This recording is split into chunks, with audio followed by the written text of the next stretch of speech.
Axborot texnologiyalari va kommunikatsiyalarini rivojlantirish vazirligi Jahon bankining Xalqaro taraqqiyot uyushmasi bilan hamkorlikda O'zbekistonda raqamli inklyuziv loyiha yo'lga qo'yilgan. Mazkur loyiha doirasida Urganch shahridagi Al-Xorazmiy universitetida treninglar o'tkazildi. Tafsilotlar muxbirimiz lavhasida.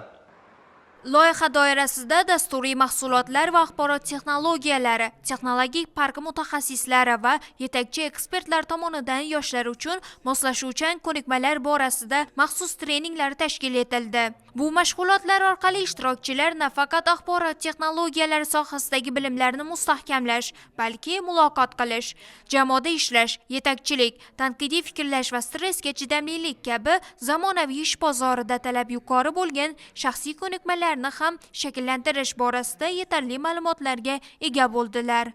Hozirgi kunda yoshlar orasida raqamli ko'nikmalarni, soft skillslarni, ya'ni yumshoq ko'nikmalarni shakllantirish bo'yicha juda ham dolzarb ahamiyatga ega bo'lib qolmoqda. Raqamli inklyuziv ekotizimni shakllantirish bo'yicha har bitta hududda, demak, yoshlar 18 yoshdan 30 yoshgacha bo'lgan yoshlar orasida IT ko'nikmalarni shakllantirish, bu kommunikatsiya, demak, ko'nikmalari bo'ladi, bilimlari, jamoada ishlash, liderlik, sun'iy intellekt bo'yicha va eng muhimi qanday qilib ishga joylashish maqsadida intervyudan to'g'ri o'tish, eng muhimi o'zlarini karyeralarini rivojlantirish bo'yicha. Buning uchun mana yoshlarni ko'ryapmizki, mana bugun Al-Xorazmiy universitetida va hamda Urganch davlat universitetidan qatnashayotgan talabalarimiz mavjud.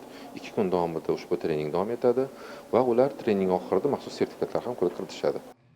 2 kunlik interaktiv treninglar talaba yoshlar uchun amaliy mashg'ulotlarga boy tarzda tashkil etildi. Ta'lim jarayonida ishtirokchilar jamoaviy topshiriqlarni bajarish orqali turli shartli vaziyatlarni tahlil qilish, simulyatsiya qilish mashqlarini bajarib, tajriba orttirishdi.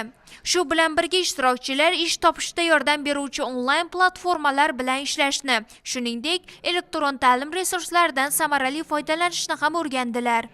Treningda bizga ko'chlarimiz tomonidan startap loyihasi o'ylab topishib berildi. Bu vending mashinasi, ya'ni o'zingizga kerakli narsani tanlaysiz va pulini solasiz, sizga avtomatik tarzda chiqarib beradi. Ya'ni biz shunaqa startap loyihasini o'ylab topdik va ko'chlarimiz bilan maslahatlashib, ya'ni qanday uni investitsiya qilsak bo'ladi yoki qanday startap loyihamizni boshlashimiz mumkin, shular haqida yo'riqnomalar, ya'ni ideyalar berishyapti va shulardan ilhomlanib kelajakda startap loyihamizni ham boshlash niyatimiz bor. Treningda ishtirokchilar nafaqat ish bozorida raqobatdosh kadrlarga aylandi, balki shaxsiy o'sish va professional muvaffaqiyat sari qat'iy qadam tashlaydi.